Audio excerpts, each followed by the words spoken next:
पुणे ते अहिल्यानगर या रोडवरची जी वाहतूक कोंडी आहे, ती वाहतूक कोंडी अनेकांच्या कटकटीचा विषय झालेली आहे. पुणे ते विदर्भाकडे जाणारे, मराठवाड्याकडे जाणारे अनेक लोक या पुणे नगर रस्त्यावर शिरूर, रांजणगाव गणपती, वाघोली या ठिकाणी जी वाहतूक कोंडी होते त्यामध्ये अडकतात. या टप्प्यामध्ये रांजणगाव गणपती यासारखी मोठी MIDC असून देखील, मोठी औद्योगिक वसाहत असून देखील या रस्त्याकडे सरकारचं लक्ष गेलेलं नव्हतं. आता त्याबाबत काही काम सुरू झालेलं आहे. याबाबत अनेकदा घोषणा झाल्या की पुणे ते शिरूर असा थेट उड्डाणपूल होणार आहे आणि त्यामुळं पुणे ते अहिल्यानगर हे जे अंतर आहे अगदी 1.5 ते 2 तासामध्ये गाठता येणार आहे. याबाबतचा आदेश आलेला आहे. काही ठिकाणी माती परीक्षणाचं काम देखील सुरू झालेलं आहे. मात्र हा जो आदेश आहे, हा आदेश हा लोकांच्या प्रती किंवा या प्रश्नाच्या भोवती कसा फसवणार आहे हे या मुलाखतीमध्ये आपल्याला पाहावयास मिळू शकतं.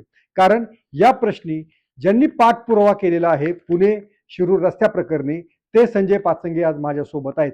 संजय रावांचं नाव शिरूर तालुक्यासाठी अजिबात नवीन नाही. जेव्हा पुणे ते शिरूर हा राज्यामधला पहिला टोलवरचा रस्ता होता, त्या टोलची जी काय अनधिकृत किंवा बेकायदेशीर वसुली सुरू होती तिच्या विरोधात आवाज उठवणाऱ्यामध्ये संजय पाचंगे हे अग्रभागी होते. आता पुन्हा याच रस्त्यांच्या काही नवीन मुद्दे घेऊन ते आपल्या समोर आलेले आहेत. संजय राव, तुमचं लेट सोपर खूप खूप स्वागत. तुम्हाला आंदोलन केल्याशिवाय किंवा काहीतरी चांगल्या कामामध्ये काहीतरी असं खोट दाखवल्याशिवाय होत नाही असं लोक म्हणतील. एवढा मोठा चांगला रोड आता तयार होतोय आणि तुम्हाला नवीन काय सापडलं या रस्त्यामध्ये? या देशाचं आणि खास करून आपल्या भागाचं दुर्दैव म्हणावं लागेल. ज्या अपेक्षेने ज्या कारणासाठी लोकप्रतिनिधी निवडून देतात ते लोकप्रतिनिधी या महत्वाच्या विषयावर बोलत नाही. 2002 साली ज्यावेळेस शिरूर पुणे रस्ता चौपदरीकरणाचा BOTच्या माध्यमातून जाहीर करण्यात आला, त्याच वेळेस जर या रस्त्यावर शिक्रापूर असेल, वाघोली असेल, जे अष्टविनायकातलं महत्वाचं देवस्थान आहे, रांजणगाव आणि MIDC अशा ठिकाणी उड्डाणपूल टाकले असते तर वाहतूक कोंडीची समस्या ही आता तरी जी जाणवती ती जाणवली नसती. राज्यकर्त्यांनीचं दुर्लक्ष त्याला कारणीभूत. आंदोलन ही म्हणायला सोपी शब्द तुम्ही जे वापरले घुमघुमी, परंतु आंदोलन करताना जी प्रामाणिकपणे आंदोलन केली जातात, एक तर ह्या धनाढ्याच्या विरोधात आंदोलन करायची, सगळे पैसेवाली यांना अधिकारी सामील, राज्यकर्ते सामील आणि यांच्या विरोधात हे करताना आणि केस सांगावं घ्यावं लागतात. शिरूर पुणे रस्त्याच्या ज्या टायमाच्या केस 30-30, 35-35 केस हे आज आमच्या अंगावर आहेत. अजूनही कोर्टाच्या वाऱ्या सुरू आहेत. वाऱ्या सुरूच आहेत. लोकांचे टोल 2006 साली माफ झाले, आमचे टोल अजूनही चालू आहेत.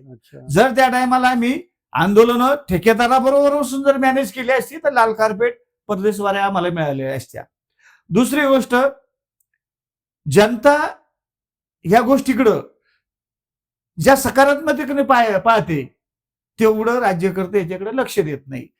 2010 साली हा टोल ज्यावेळेस आम्ही आंदोलनाच्या माध्यमातून बंद केला, जो रांजणगाव गणपती या ठिकाणी जो दुसरा टोल नाका उभारण्यात आलेला होता, एकचीच परवानगी होती तेव्हा.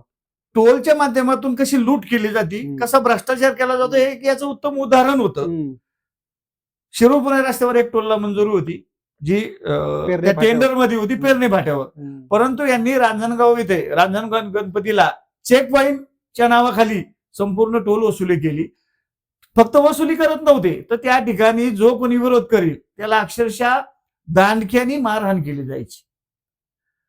ज्यावेळेस माहिती अधिकारातून आम्ही ही माहिती काढली, तो रस्त्यावर एकच टोल होता. 5 वर्ष लूट त्या ठिकाणी केली.